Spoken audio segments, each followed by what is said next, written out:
Hi everyone, welcome. I'm down here in my wormery. You can see I got a couple systems out here on the bench already, all ready to get fed. They're the worms that are going to receive this delicious portion of mostly watermelon rinds or some coffee here.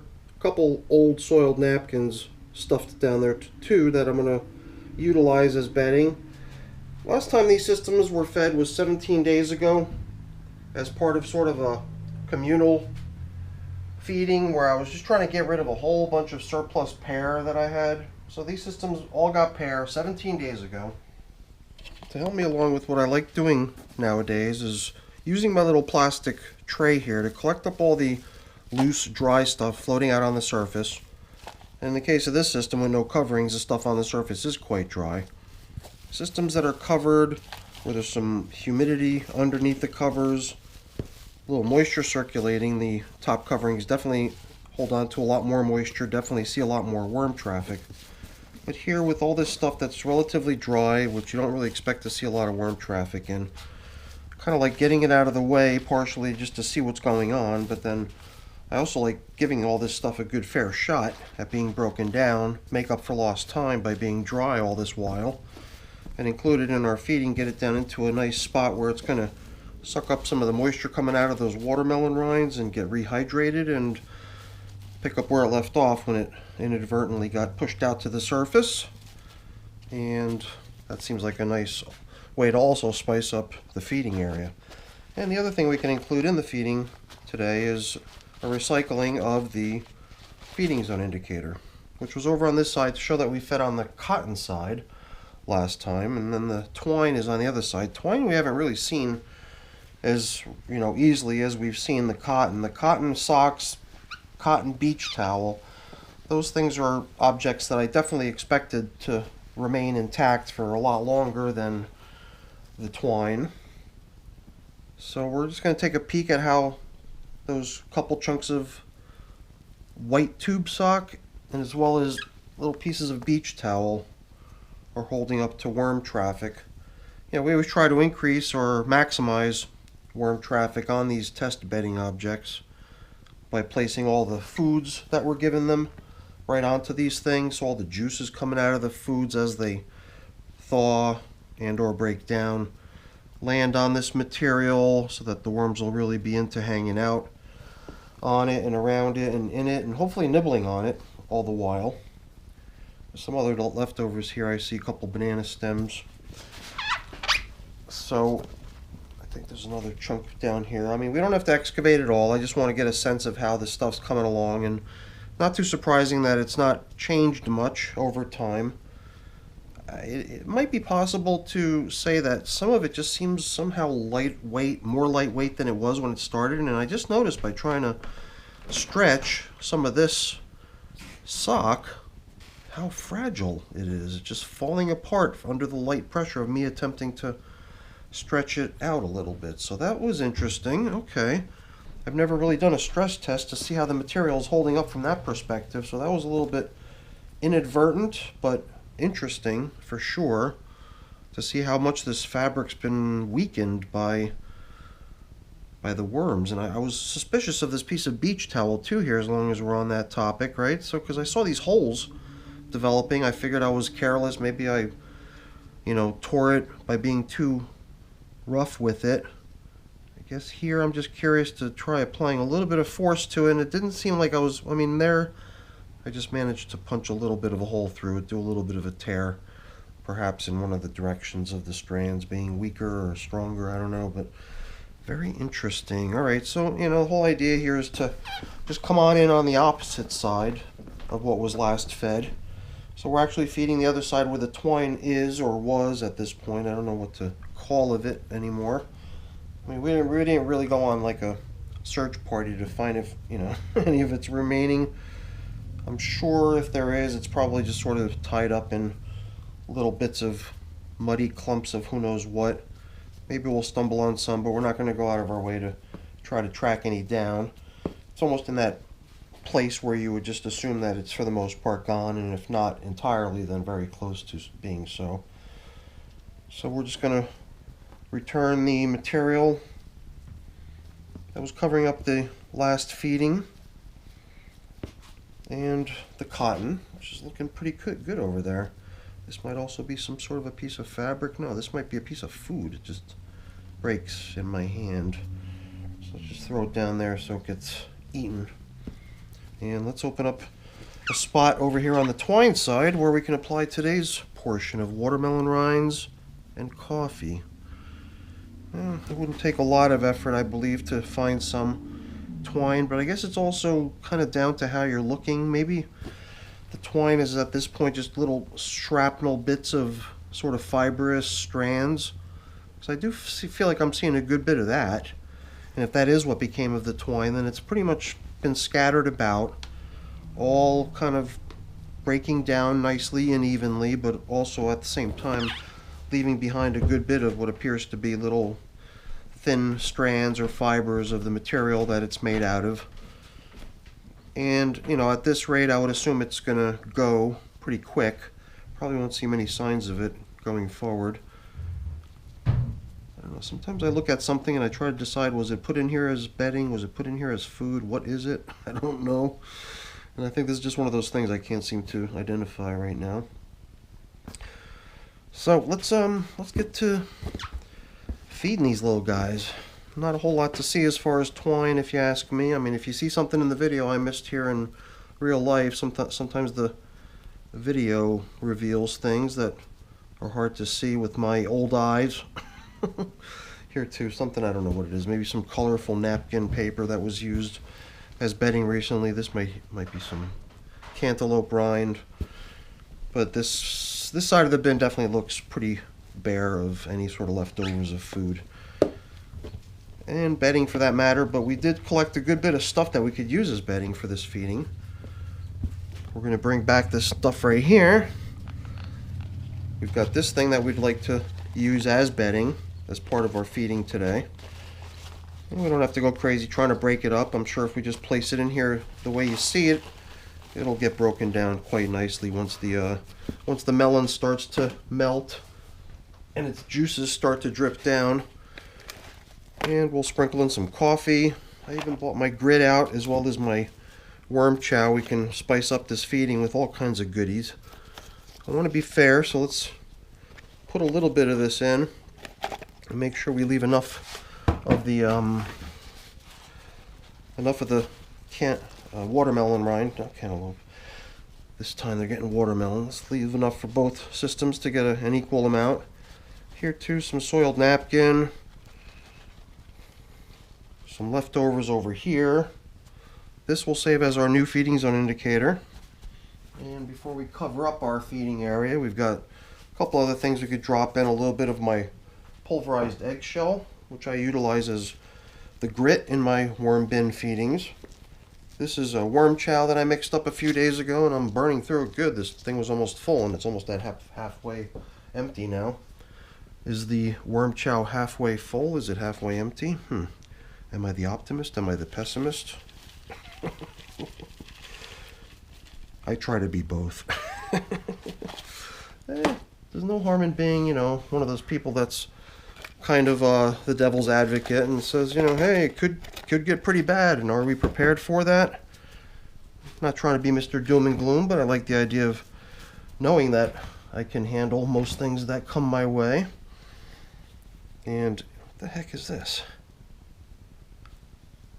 I just kind of walk around the house and pick up things, and I thought this was a napkin, but this I think is one of those dust magnet things. It almost turned into a piece of trash in my worm bin, because I doubt that that's an organic material, so I don't think it's going to break down, so good thing we excluded it. And all this other stuff right here that was coming down into the feeding area in the hopes of getting nice and damp from the worm traffic. I think it's going to really benefit from being down in here. And that watermelon that we just threw in there, I got a feeling it's got a good bit of moisture content to it. I don't think we have to worry about trying to add moisture to this system. The system, I think, is doing really nice. What we got here? Little bits of leftover bedding. Let's see if we can get the stuff submerged. Somehow, you know, as you saw, stuff floating out on the surface, especially systems like this one that we can probably continue to just leave uncovered. We'll have dry materials out on the surface. But if it does feel like the system's getting maybe a little bit overly damp and it might benefit from a little extra evaporation, then I've found that leaving it just uncovered works pretty well. I was always a little paranoid about doing that, but I've tried it recently and had no troubles, knock on wood, so far. So hopefully it just continues to be successful and trouble-free. But that gets number one of two bins fed. Let's get our tripod situated over here above the next bin that's also being kind of ping-pong fed. This is the one we actually refer to as the ping-pong bin, whereas even though the cotton versus twine back and forth is also totally a ping-pong feeding, we've never really called it that so as to not mix it up with this one. This is the one that we've always just had a generic back and forth feeding pattern, calling it the ping-pong feeding pattern, but it's more or less the same deal as the system we just took care of. Here again, showing us where we last fed.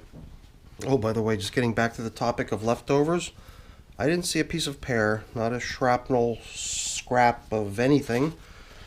So if someone did, then please let me know I missed it, but to me it looked like pear was pretty much nowhere. So I don't know, 2.5 weeks, 17 days, that's a good amount of time, so perhaps even an apple would have by this time broken down. To me, an apple is usually classified as sort of a slow composting item, and I figured pear might be in that same sort of category.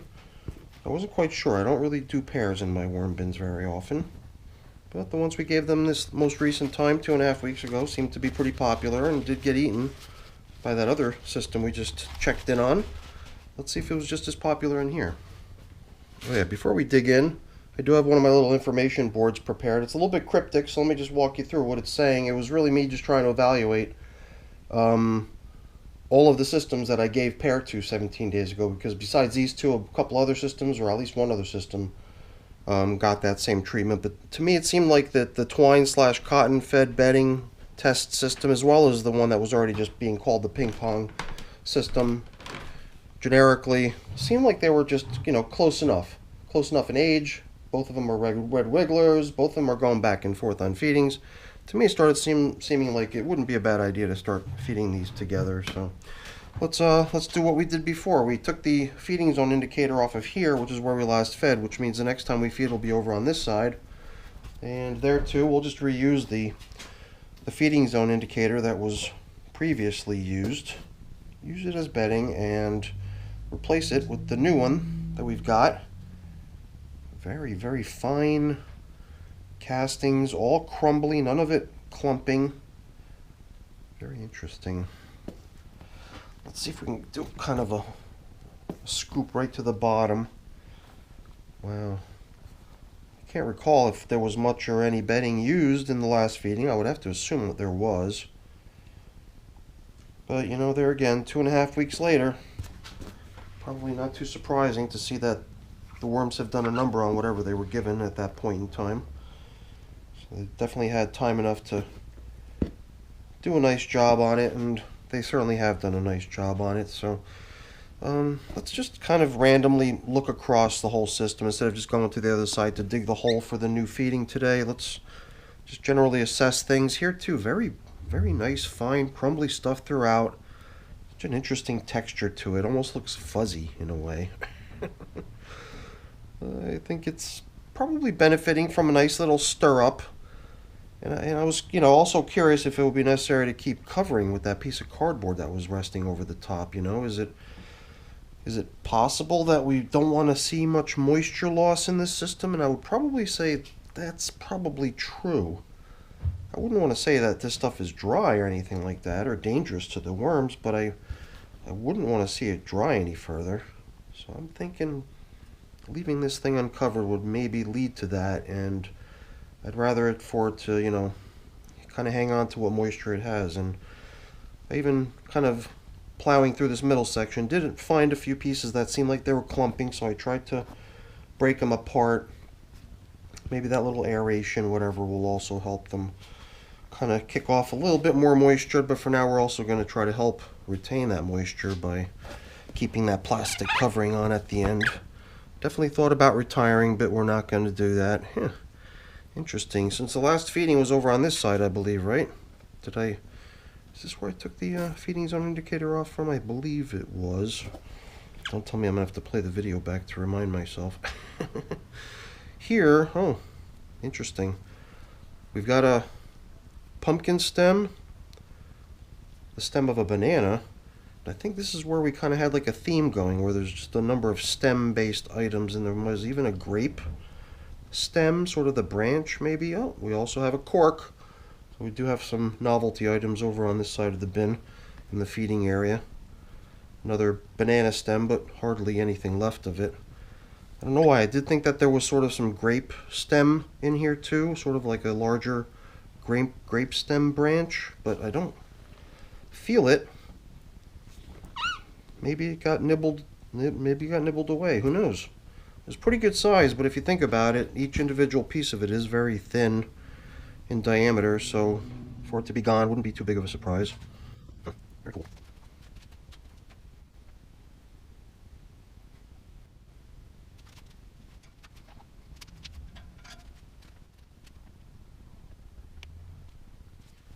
Alright, there was a little pause there because there was a spider that must have evaded me when I first came into the bin. I thought I'd evicted all the spiders. There was one that was kind of dangling right in front of me, so I wanted to get him out of here, get him back up onto the shelf, and I found another one. I was kind of chasing him there, so either way I was able to either shoo them away and they'll find their way back to where they want to be, and the big one that I saw in the beginning, I was able to get him back over to the shelf, so I can get my spider removal tool back where it belongs.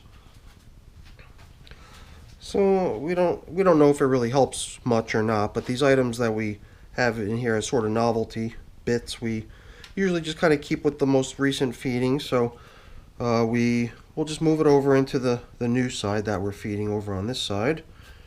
Let's I guess whatever, if there's anything else. To me those look like banana stems for whatever reason, but they're all kind of whittled down to the bone, if you will. The inside is like the last little stiff little piece, almost like a bone, but it too will break down.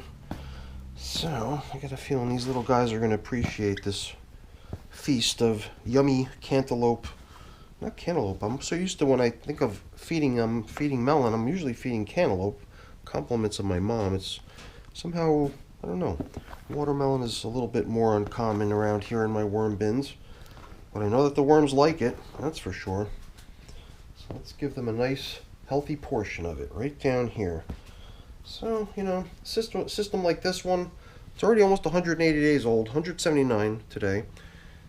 You know, I'm very reluctant to put in fresh bedding, and that's the reason I'm glad I can just recycle all this stuff that we scraped from the surface and even collected from the last feeding zone, or even picked out some of these novelty items or bigger leftovers.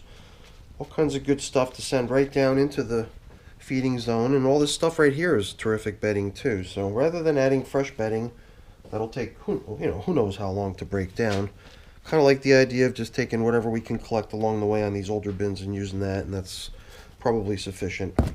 Although like here too, if I've got a piece of soiled paper towel or a napkin that needs to get composted, that can go in there too. But I wouldn't want to like take a whole bunch of fresh leaves along with their tough leaf stems and throw them into a system like this. They would just take way too long to break down. Not the leaves themselves, the stems. Those are the parts that are just the tough and slow pieces, which, you know, I'm sure you knew that already.